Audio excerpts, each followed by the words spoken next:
औज़ुबिल्लाहि मिनश्शैतानिर्रजीम बिस्मिल्लाहिर्रहमानिर्रहीम। अस्सलाम वालेकुम वरहमतुल्लाहि वबरकातुहू। उम्मीद है स्टूडेंट्स आप सब खैरियत से होंगे।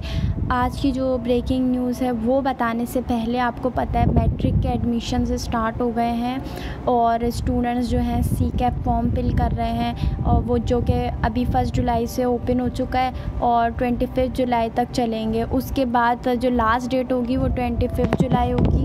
अभी ये इसमें ख़बर आई है कि मतलब जल्दी जल्दी आप लोग कर लें क्योंकि स्टूडेंट्स ना कॉलेजेस पहले ही सेलेक्ट कर लेते हैं जो अच्छे अच्छे होते हैं। देखें ग्रेड तो आ गए होंगे आप लोगों के अच्छे अच्छे, लेकिन ये होता है कि जो स्टार्टिंग में कर लेते हैं, जो स्टार्टिंग की जो डेट्स होती हैं ना उसमें जो स्टूडेंट फिल कर लेता है फॉर्म तो उन्हें उस कॉलेज में मिल जाता है। फॉर एग्ज़ाम्पल ज़्यादातर लोग ये चाहते हैं PCHS में मिल जाए, मलिर कैंट में, मेडिकल प्री मेडिकल के स्टूडेंट तो यही सोचते हैं उन्हें ये कॉलेजेस चाहिए होता है। PCHS, मलिर कैंट और खातून पाकिस्तान हो गया और बहुत सारे कॉलेजेस हैं जो मेन टॉप के होते हैं। SRM मजीद भी है जिनमें शामिल।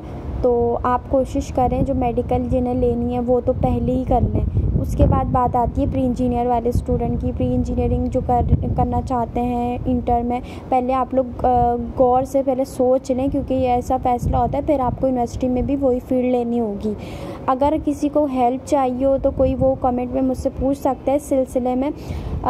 वो जैसे कुछ लोग बोलते हैं ना कि हमें 9th में हमने मेडिकल ली थी तो अब हम यहाँ पर इंटर में आके क्या कंप्यूटर सेलेक्ट कर लेते हैं, तो हो जाता है तो कर सकते हैं, कोई मसला नहीं है। क्योंकि देखिए वो बिल्कुल बेसिक बता रहे होते हैं। 9th में अगर आपने नहीं भी समझा ना तो कोई मसला नहीं है, आप कर सकते हैं कंप्यूटर।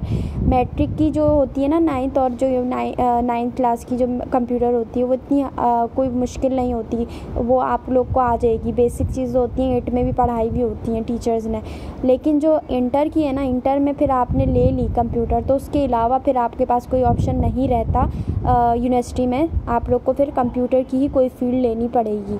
बस अगर और कोई मशवरा चाहिए आप ज़रूर बताइएगा। आज की जो मेरी वीडियो है वो बताने का मकसद ये है, जो आपको सी कैप फॉर्म नज़र आ रहा होगा इसमें कुछ मसला हो, वैसे तो सबको पता होगा, वीडियोज़ वगैरह भी आप लोग ने देख ली होंगी कि किस तरीके से फॉर्म फिल करना होता है। 5 कॉलेजेस होते हैं, वो नाम लिखने होते हैं। हर मतलब साल का यही तरीक़ेकार होता है। आप लोग को 5 कॉलेजेस सेलेक्ट करने होते हैं। पहले हमेशा वही रखते हैं जो आप लोग को चाहिए होता है और सेकंड पे फिर वो रखते हैं कि मेरा इस पे नहीं हो सकता तो इधर हो जाए। मतलब स्टार्टिंग में 3 जो होते हैं ना वो रखने होते हैं आपको, जो आपको लगता है कि मेरा इसमें हो जाना चाहिए, आप कुछ चाहते हैं। लेकिन जो एंड के 2 होते हैं ना वो स्टूडेंट सोचता है कि यहाँ नहीं हो, तो कोशिश करें कि करीब में ही ले लें।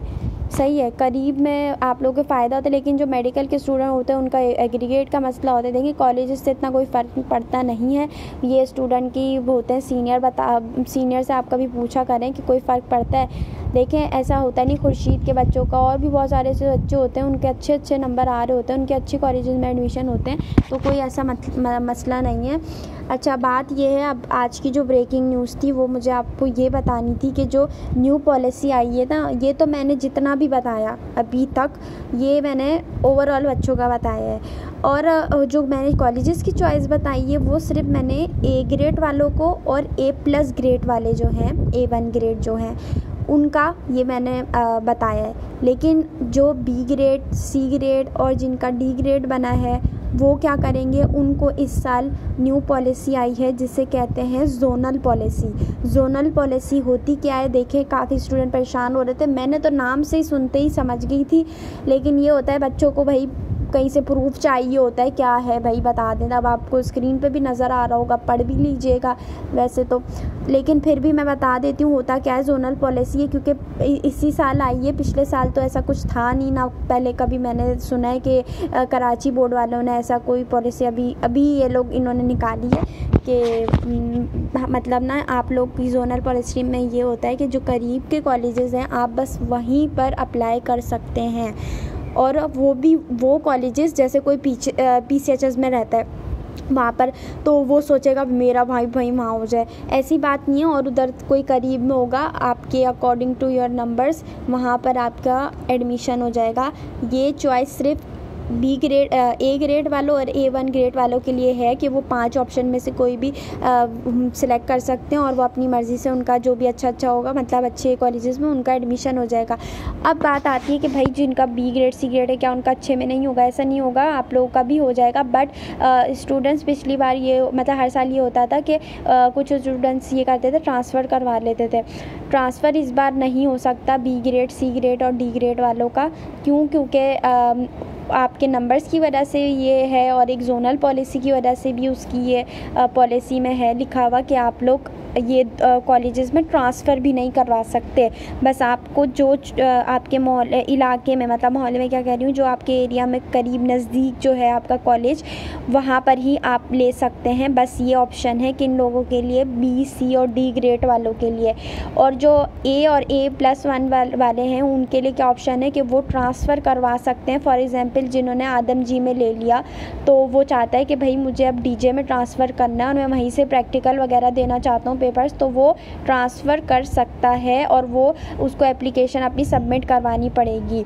लेकिन अगर कोई B ग्रेड का है तो टीचर्स पहले वो देखेंगी उसका रिज़ल्ट, और वो अगर B ग्रेड और C ग्रेड D ग्रेड होगा तो उसका वो एप्लीकेशन रिजेक्ट हो जाएगी। तो फ़ुज़ूल में फ़ायदा नहीं है आप लोगों को करवाने का। ये पॉलिसी, ज़ोनल पॉलिसी यही थी, ये चीज़ बतानी है। और देखें एक तरीके से ये पॉलिसी कुछ लोगों के लिए बहुत ज़्यादा फ़ायदेमंद होगी, क्योंकि वो यही सोच रहे थे भाई कॉलेजेस करीब में ही हो तो बेहतर होता है, क्योंकि रोज़ नहीं भी जाता बंदा। मेडिकल वालों का ये था हफ्ते में भाई 3-4 बार जाना पड़ता है। ज़ूलॉजी की भी लैब होती है, बॉटनी की भी लैब होती है और फ़िज़िक्स की भी और केमिस्ट्री की भी लैब होती है। उनके जर्नल पूरे आपको उसके मार्क्स मिलते हैं। जर्नल के तो मैं वैसे ही बता दूं, आप उसको पूरा मेंटेन करके अच्छी तरीके से बनाना होता है और वो आप नहीं छोड़ सकते। ये वाहिद चीज़ है कॉलेज में जिसके मार्क्स मिलते हैं। बाकी आप लोग ऐसे क्लासेस लें या ना लें कोई इतना इशू नहीं है, लेकिन जर्नल और ये जो लैब्स होती हैं, मैं आपको अपना पर्सनली एक्सपीरियंस बता रही हूँ, इसके मार्क्स होते हैं। जो स्टूडेंट कहते हैं ना नहीं भाई इसके मार्क्स नहीं होते, तो वो गलत कह रहे हैं। बाकी मैं आपको जो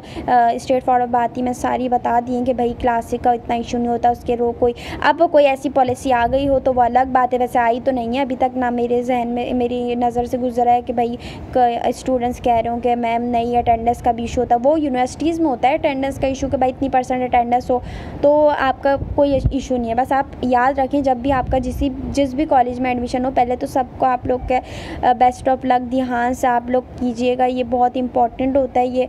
और बस दुआ कीजिएगा अल्लाह ताला से कि हमारा अच्छी जगह एडमिशन हो जाए, और ये दुआ कीजिएगा भाई जो भी हम सेलेक्ट करें हमारे हक़ में वो बेहतर हो।